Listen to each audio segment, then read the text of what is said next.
Hello students, कैसे हैं आप सभी का स्वागत है अपने ही यूट्यूब चैनल साइंस अब आसान में। अपनी सीरीज को कंटिन्यू करते हुए आज हम पढ़ेंगे chemical properties of metal. Chemical properties का क्या मतलब होता है? इसके अंदर हम मेटल की रिएक्शन अलग अलग कंपाउंड के साथ कराएंगे, देन हम देखेंगे कि वो किस तरीके से रिएक्ट करता है। So first property is when metal burnt in air। जब मेटल की रिएक्शन एयर से होती है, तो मेटल की रिएक्शन जब भी ऑक्सीजन के साथ होती है तो ये प्रोडक्ट फॉर्म करता है मेटल ऑक्साइड। तो ये जो मेटल ऑक्साइड होता है ये हमारा अलग अलग नेचर का होता है। जनरली मेटल ऑक्साइड्स हमारे कैसे होते हैं? Basic in nature. एग्जाम्पल, अगर कॉपर ऑक्सीजन के साथ रिएक्ट करे तो हमारा प्रोडक्ट क्या बनता है? कॉपर ऑक्साइड, जो कि एक ब्लैक कलर की कोटिंग बन जाती है कॉपर मेटल के ऊपर। ठीक है, अब हमने मेटल ऑक्साइड्स पढ़ा कि generally metal oxides basic in nature होते हैं, लेकिन कुछ मेटल ऑक्साइड्स होते हैं जो एम्फोटेरिक नेचर शो करते हैं। एम्फोटेरिक नेचर का मतलब होता है कि वो ऐसे ऑक्साइड्स हैं जो हमारे एसिड एंड बेस दोनों के साथ रिएक्ट कर सकते हैं। फॉर एग्जाम्पल Al2O3 यानी कि एल्यूमिनियम ऑक्साइड, अगर इसकी रिएक्शन में HCl के साथ कराऊं तो हमारा प्रोडक्ट बनता है AlCl3 प्लस वाटर। और जब Al2O3 बेस यानी कि सोडियम हाइड्रोक्साइड के साथ रिएक्ट करता है तो जो प्रोडक्ट बनता है वो बनता है हमारा सोडियम एल्यूमिनेट प्लस वाटर। तो यानी कि कुछ जनरली मेटल ऑक्साइड्स हमारे बेसिक नेचर के होते हैं, लेकिन कुछ ऐसे मेटल ऑक्साइड्स हैं जो कैसा नेचर शो करते हैं? Amphoteric nature. अब कुछ जनरली जो मेटल ऑक्साइड्स होते हैं वो इनसॉल्युबल होते हैं वाटर के अंदर, लेकिन कुछ ऐसे ऑक्साइड्स हैं जो वाटर में भी सॉल्युबल होते हैं, जैसे सोडियम ऑक्साइड। अगर सोडियम ऑक्साइड की रिएक्शन वाटर से की जाए तो जो हमारा प्रोडक्ट बनता है वो बनता है सोडियम हाइड्रोक्साइड, जो कि कंप्लीटली डिसॉल्व होता है इन वाटर। तो यहां से जब हमने पढ़ा मेटल ऑक्सीजन के साथ रिएक्ट करता है, इस बेसिस पे हम कुछ क्राइटेरिया रखते हैं कि कुछ मेटल्स होते हैं जो ऑक्सीजन के साथ बहुत रैपिडली रिएक्ट कर जाते हैं, कुछ स्लोली रिएक्ट करते हैं, कुछ रिएक्ट ही नहीं करते। जैसे फर्स्ट एग्जांपल है सोडियम एंड पोटेशियम। सोडियम और पोटेशियम मेटल ऐसे होते हैं, अगर तुमने उसको एयर के कांटेक्ट में ऐसे फ्रीली रख दिया तो वो फायर कैच कर लेते हैं, मतलब उसमें आग लग जाएगी। इसीलिए सोडियम और पोटेशियम मेटल को स्टोर किया जाता है किसके अंदर? केरोसिन ऑयल के अंदर। ठीक है। सेकेंड है, कुछ ऐसे मेटल्स होते हैं जो अपने ऑर्डिनरी टेम्परेचर पे अपनी सरफेस के ऊपर एक ऑक्साइड की लेयर फॉर्म कर लेते हैं। वो है जैसे एल्यूमिनियम, जिंक, लेड। तो वो ऑक्साइड की लेयर इनको प्रिवेंट करती है फ्रॉम फर्दर कोरोजन। सिमिलरली कुछ ऐसे मेटल्स हैं जैसे कि हमने अभी कॉपर का एग्जांपल लिया कि जो कॉपर को जब बर्न किया जाता है in the presence of air तो वो अपने सरफेस के ऊपर एक ऑक्साइड की लेयर फॉर्म कर लेता है जिसको हम कॉपर ऑक्साइड बोलते हैं। साथ में कुछ ऐसे मेटल्स भी हैं जैसे आयरन। आयरन को अगर मैं बर्न करूं उसमें एयर की कांटेक्ट में तो वो जलता नहीं है, लेकिन अगर मैं आयरन फिलिंग्स को बर्नर की फ्लेम में डालूं तो वो इजीली बर्न कर जाती है, वो भी विग्रसली बर्न करती है। ठीक है। सिमिलरली जैसे सिल्वर हो गया, है ना, गोल्ड हो गया, ये हमारे हाई टेम्परेचर पे भी एयर के प्रेजेंस में बर्न नहीं करते। अगर ये कर रहे होते तो जो हम ज्वेलरी पहनते हैं सिल्वर की, गोल्ड की, तो वो ऑक्सीजन से रिएक्ट करके अब तक पता नहीं इसको क्या ही बन गया होता, है ना। तो इसका मतलब ये ऑक्सीजन के साथ रिएक्ट नहीं करते।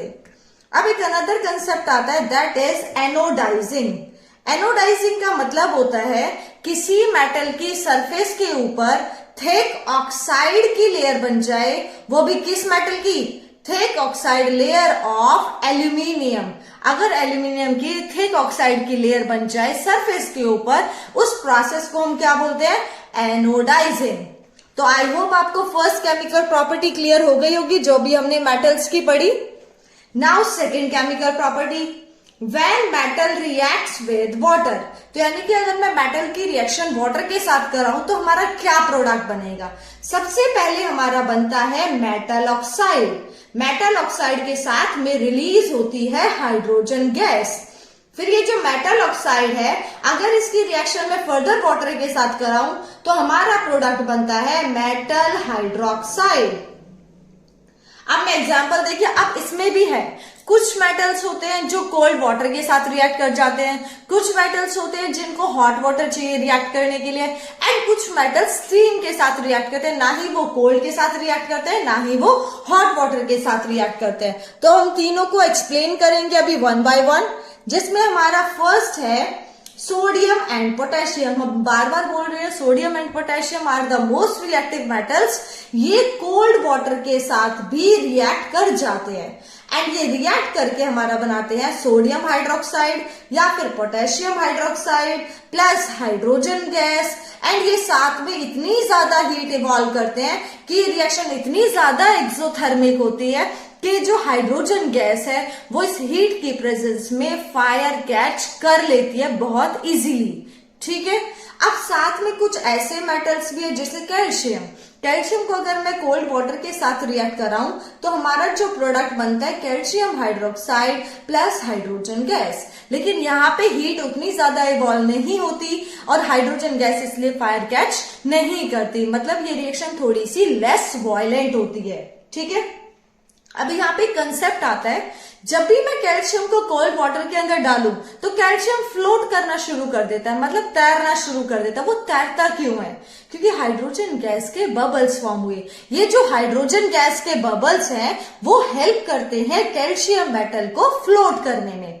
ठीक है, अब मैग्नीशियम है, जैसे मैग्नीशियम कभी भी कोल्ड वाटर के साथ रिएक्ट नहीं करता, मैग्नीशियम रिएक्ट करता है विद द हॉट वाटर। ठीक है, थर्ड है with steam, aluminium and iron. Example है, ये हमारा रिएक्ट करते हैं हाइड्रो वाटर की गैसियस फॉर्म से, यानी कि स्टीम से रिएक्ट करके हमारा बना लेते हैं एल्यूमिनियम ऑक्साइड या फिर फेरिक ऑक्साइड जो कि होता है Fe3O4, साथ में हमारी प्रोड्यूस होती है हाइड्रोजन गैस।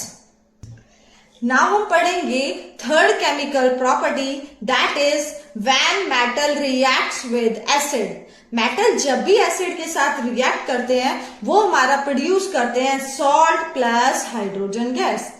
देखो, आई होप आप साथ में एनसीईआरटी की बुक रख रहे होंगे, क्योंकि हम एनसीईआरटी की बुक से ही टॉपिक वाइज समझ रहे हैं। ठीक है, समझने पे कंसंट्रेट करो, साथ में अपनी बुक रखो ताकि आप को रिलेट कर पाओ कि हम कौन सा टॉपिक पढ़ रहे हैं। ठीक है, मेटल की रिएक्शन जब भी एसिड के साथ की जाती है वो सॉल्ट और हाइड्रोजन गैस बनाता है। तो क्या सभी एसिड के साथ रिएक्शन होने पे हाइड्रोजन गैस प्रोड्यूस होती है? नहीं, एक्सेप्शन क्या है? नाइट्रिक एसिड, जो कि हमारा होता है HNO3।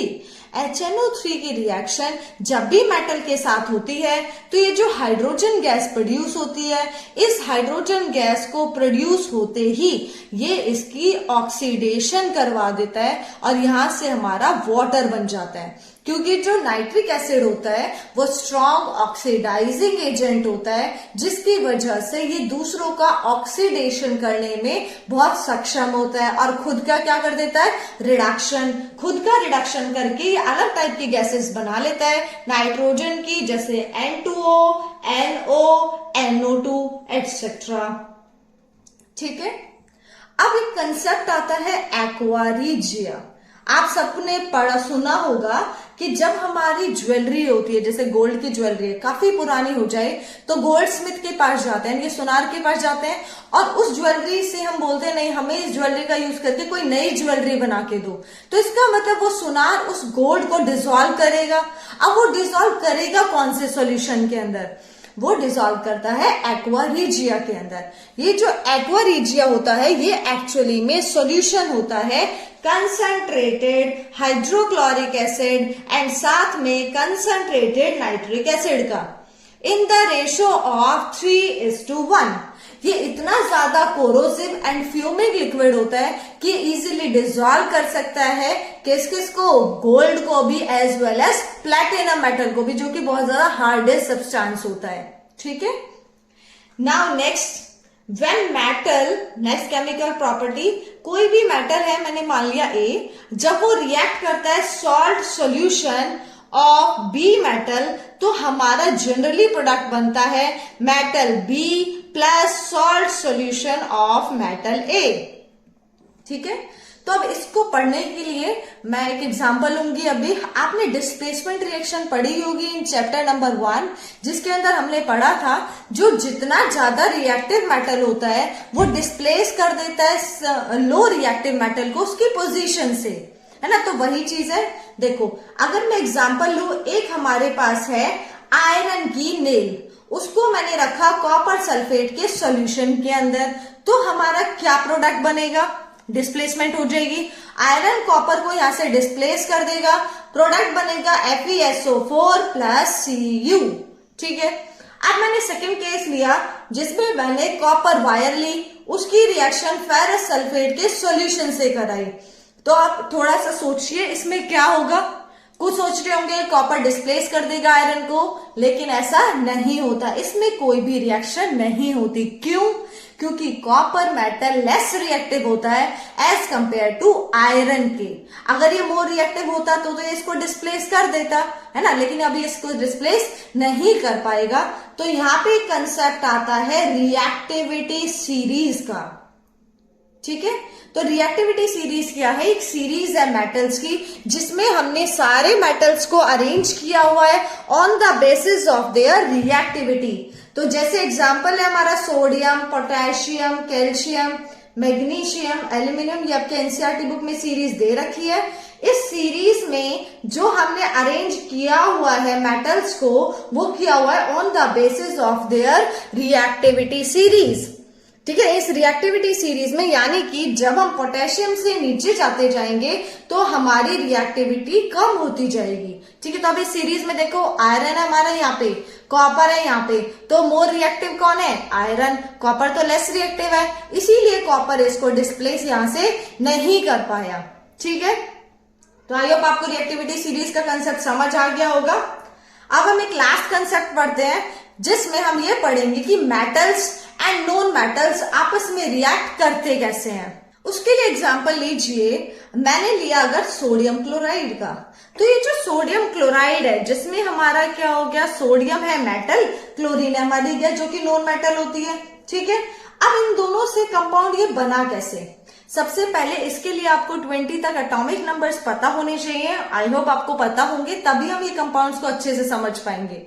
तो सोडियम जो होता है उसका एटॉमिक नंबर कितना होता है? 11, इलेक्ट्रॉनिक कॉन्फ़िगरेशन 281। क्लोरीन का एटॉमिक नंबर कितना होता है? 17, electronic configuration 287। That means sodium metal है जो, उसके लास्ट आउटर मोस्ट शेल में कितने इलेक्ट्रॉन्स है? ओनली 1। एंड जो क्लोरीन है उसके आउटर मोस्ट शेल में कितने इलेक्ट्रॉन्स है? 7।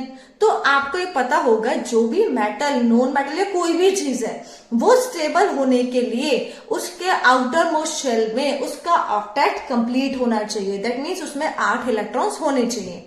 अगर सोडियम स्टेबल होना चाहता है तो ये क्या करेगा? अपने इस फालतू के इलेक्ट्रॉन को किसी को दे देगा। एंड क्लोरीन स्टेबल होना चाहता है तो किसी से इलेक्ट्रॉन ले लेगा। तो यहाँ पे होता क्या है, जो सोडियम है वो अपना जो आउटर मोस्ट इलेक्ट्रॉन है वो हमारा किसको दे देता है? क्लोरीन के आउटर मोस्ट शेल में, क्योंकि उसके पास ओनली 7 इलेक्ट्रॉन्स है। अगर ये अपना एक इलेक्ट्रॉन इसको दे दे तो सोडियम के ऊपर चार्ज क्या जाएगा? पॉजिटिव चार्ज, क्योंकि उसने इलेक्ट्रॉन अपना दे दिया है। एंड क्लोरीन ने इलेक्ट्रॉन ले लिया तो उसके ऊपर चार्ज क्या आ जाएगा? Negative charge. लेकिन सोडियम का भी ऑक्टेट कंप्लीट हो गया, 8 बचे हैं लास्ट में, एंड क्लोरीन का भी ऑक्टेट कंप्लीट हो गया। तो इसका मतलब ये जो फॉर्मेशन हुई ये हमारी इलेक्ट्रोस्टैटिक अट्रैक्शन है, क्योंकि एक कैटायन है, दूसरा हमारा एनायन है। एंड इस टाइप के बॉन्ड को हम बोलते हैं ionic bond. And ionic bond होते हैं वो हमारे स्टेबल होते हैं। ठीक है। एक और एग्जांपल ले लेते हैं जिसमें हम फॉर्मेशन पढ़ेंगे मैग्नीशियम क्लोराइड यानी कि MgCl2। मैग्नीशियम का एटॉमिक नंबर होता है 12, इलेक्ट्रॉनिक कॉन्फ़िगरेशन 282। ठीक है। यानी कि इसके आउटर मोस्ट शेल में कितने इलेक्ट्रॉन्स है? 2 इलेक्ट्रॉन्स। 2 हमारे क्लोरीन है, दोनों के आउटर मोस्ट शेल में कितने इलेक्ट्रॉन्स है? 7। यहाँ पे भी कितने हैं? 7। इसको भी 1 इलेक्ट्रॉन चाहिए, इसको भी 1 इलेक्ट्रॉन चाहिए। और मैग्नीशियम के पास कितने एक्स्ट्रा हैं? 2। तो यानी कि मैग्नीशियम अपना 1 इलेक्ट्रॉन इसको दे दे और 1 इलेक्ट्रॉन इसको दे दे, तो जो मैग्नीशियम है उसका भी ऑक्टेट कंप्लीट हो जाएगा, 8 बचेंगे आउटर मोस्ट में। एंड क्लोरीन भी 8 हो जाएगा, ये वाला क्लोरीन भी 8 हो जाएगा। तो कैसे शो करेंगे? मैग्नीशियम के पास 2 इलेक्ट्रॉन्स हैं, उसकी रिएक्शन हुई 2 क्लोरीन के साथ, दोनों के पास कितने इलेक्ट्रॉन्स हैं? 7, है ना। इस वाले क्लोरीन के पास भी कितने इलेक्ट्रॉन्स हैं? 7। एक इलेक्ट्रॉन इसने अपना इसको दे दिया, मैग्नीशियम ने क्लोरीन को, एक मैग्नीशियम ने इसको दे दिया, तो ओवरऑल जो बना मैग्नीशियम पे कितना चार्ज आ गया? 2 पॉजिटिव, क्योंकि 2 इलेक्ट्रॉन गए, और क्लोरीन के ऊपर कितना चार्ज आ गया? 2 नेगेटिव, है ना। 2 क्लोरीन है तो एक नेगेटिव चार्ज होगा दोनों के ऊपर, तो ओवरऑल कॉम्प्लेक्स हमारा बन जाता है MgCl2। ठीक है, क्योंकि 2 नेगेटिव चार्ज आ जाएगा इसके ऊपर। अब आई होप आपको आयनिक कंपाउंड्स की फॉर्मेशन समझ आ गई होगी। So like, share and subscribe करना ना भूलें। Thank you so much.